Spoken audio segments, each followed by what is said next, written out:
समय और परिस्थिति बनी तो हो सकता है एक दिन ये प्रदेश के उप मुख्यमंत्री भी बन जाए। होने के लिए शेख चिल्ली के हसीन सपने देखो, गाय खरीदूंगा, फिर दूध निकालूंगा, फिर दही जमाऊंगा, फिर मक्खन निकालूंगा, फिर सर पे मटकी लेकर बाजार बेचने जाऊंगा। इतने में सपना नींद खुली तो कुछ भी नहीं निकला, शून मटा सन्नाटा।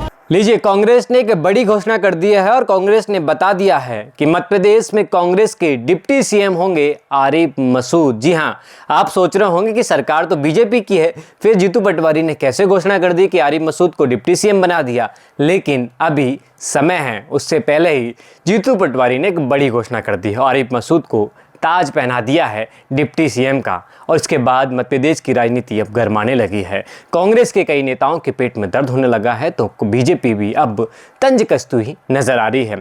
क्या प्रोग्राम था, जीतू पटवारी ने क्यों घोषणा कर दी, इस विषय पे आपसे बात करूंगा। उससे पहले अपना परिचय।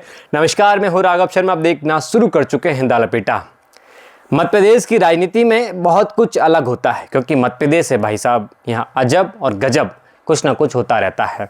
जीतू पटवारी जो पीसीसी चीफ है, उन्होंने एक मंच से भोपाल में कार्यक्रम हुआ, उस मंच पर जीतू पटवारी बैठे हुए थे, आरिफ मसूद बैठे हुए थे, उमंग सिंगार थे, कांग्रेस का एक प्रोग्राम था और इसको लेकर जीतू पटवारी जब मंच पर खड़े होते हैं और बात करते करते आरिफ मसूद को लेकर एक बात कह देते हैं कि समय और परिस्थिति ठीक रही तो फिर आरिफ मसूद कांग्रेस की तरफ से डिप्टी सीएम होंगे। जी हाँ, जीतू पटवारी ने तय कर दिया अभी से कि आरिफ मसूद को डिप्टी सीएम बनाना है। अगर कोई सरकार बनती है तो विधायक तय करते हैं कि किसको सीएम बनाना है, किसको डिप्टी सीएम बनाना है। लेकिन पीसीसी चीफ जीतू पटवारी ने पहले ही तय कर दिया है कि यदि सरकार बनी तो डिप्टी सीएम आपको आरिफ मसूद को बनाना है। जीतू पटवारी भरे मंच से क्या कुछ कहते हुए नजर आ रहे हैं, वो सुनिए। हमारे भाईजान आरिफ मसूद जी पर आरिफ भाई का प्रेम, भरोसा, विश्वास, उसने अपना और हर बात जज्बात के साथ कहना, मैं मानता हूं कि बता रहा था। फिर समय और परिस्थिति बनी तो हो सकता है एक दिन ये प्रदेश के उप मुख्यमंत्री भी बन जाए।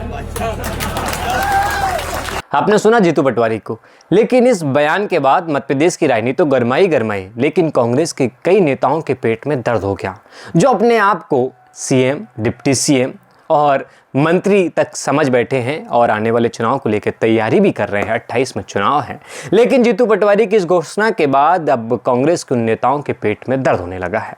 अब वो जीतू पटवारी से मिलने के लिए भी उन्होंने शुरुआत कर दी है कि भाई साहब, आपने ऐसा क्यों कह दिया, क्या बात हो गई थी आपके ऊपर, क्या दिल्ली में आपने पहले तय कर लिया था कि यदि सरकार बनी तो डिप्टी सीएम आप आरिफ मसूद को बनाओगे।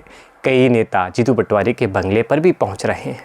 लेकिन अब इस विषय पर रामेश्वर शर्मा जो बीजेपी के विधायक हैं, उन्होंने तंज कस दिया। उन्होंने कहा कि सरकार बनी नहीं, उन्होंने कहा कि सरकार अभी बनी नहीं है, पहले ही जीतू पटवारी ने घोषणा कर दी, पहले सरकार तो बना लो, 40-50 विधायक तो तुम्हारे पास है नहीं, उससे पहले इतनी बड़ी बड़ी बातें कर रहे हो। आप तो व्यंग करते हुए उन्होंने कहा कि गाय लाओगे, फिर दूध निकालोगे, फिर दही जमाओगे, उसके बाद मार्केट में बेचने जाओगे, लेकिन पहले गाय तो ले आओ। रामेश्वर शर्मा क्या कुछ कहते हुए नजर आ रहे हैं, उसको सुनिए आप। झूठ बोले कौवा काटे, झूठी तो बोलना है। कहाँ कितने 40-50 विधायक ढंग से है नहीं और वो भी अगले चुनाव तक कितने बचेंगे इसकी कोई गारंटी नहीं है। एक मुसलमान, 2 मुसलमान, उनको मुख्यमंत्री नहीं, तुम तो प्रधानमंत्री बना दो। जब जनता तुम्हें बनने देगी तब ना। अपने मियाँ मिट्ठू होने के लिए शेख चिल्ली के हसीन सपने देखो, गाय खरीदूंगा, फिर दूध निकालूंगा, फिर दही जमाऊंगा, फिर मक्खन निकालूंगा, फिर सर पे मटकी लेकर बाजार बेचने जाऊंगा। इतने में सपना नींद खुली तो कुछ भी नहीं निकला, शून मटा सन्नाटा ना। अगले जैसे तुम्हारा हाल हुआ जीतू पटवारी जी, हो सकता अगली बार जिसको तुम डिप्टी सीएम बना रहे हो उसका भी वही हाल हो जाए।